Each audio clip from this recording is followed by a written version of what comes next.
Sidang perkara penembakan bos rental mobil oleh oknum TNI Angkatan Laut di rest area kilometer 45 Tol Tangerang Merak kembali bergulir di Pengadilan Militer 208 Jakarta.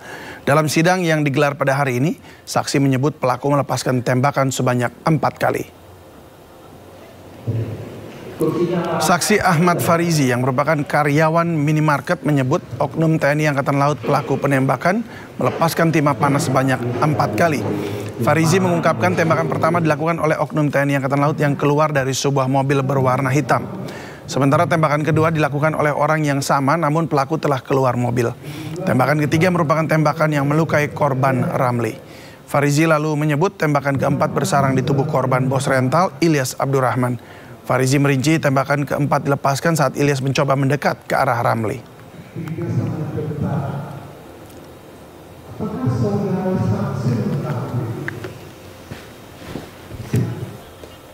Pada saat terjadinya penembakan di rest area kilometer 10, diduga di depan Indomaret saudara bekerja ya.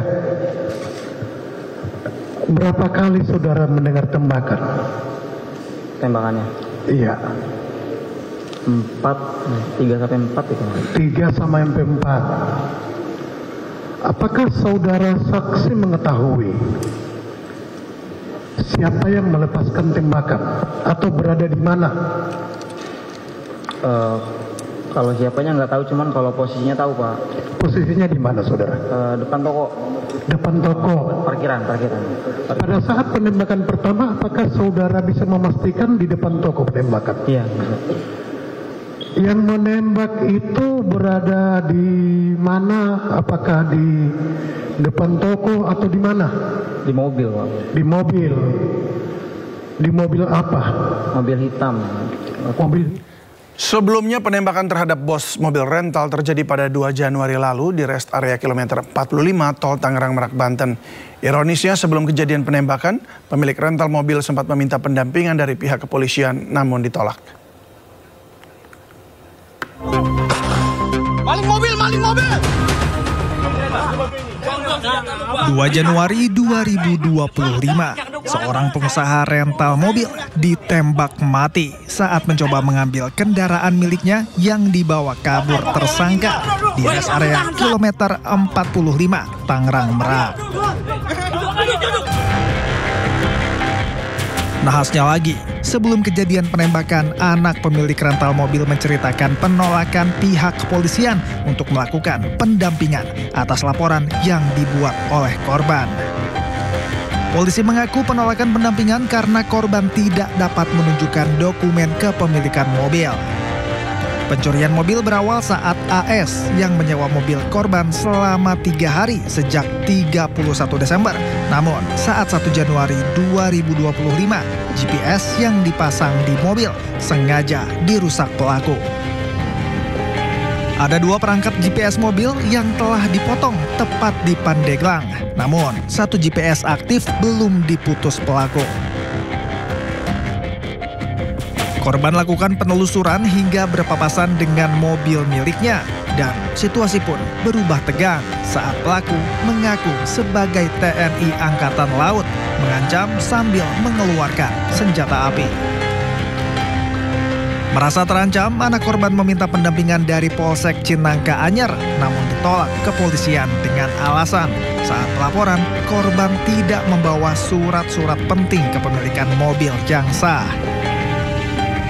Nah, inisiatiflah kita minta tolong ke polsek terdekat.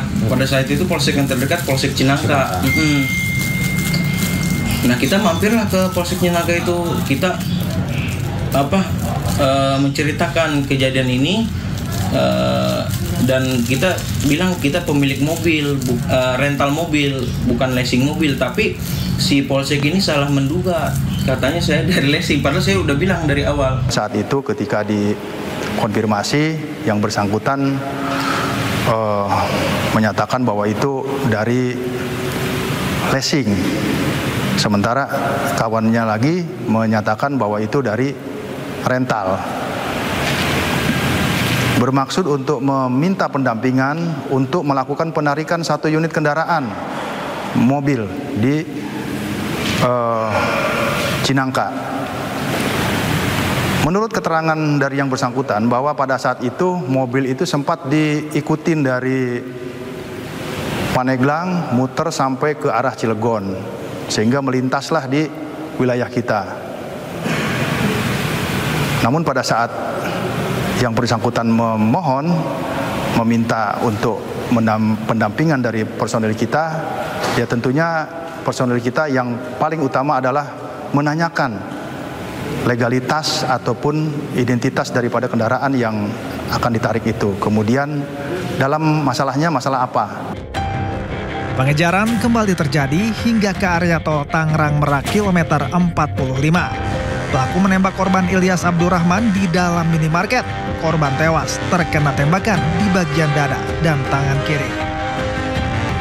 Tim Liputan iNews melaporkan.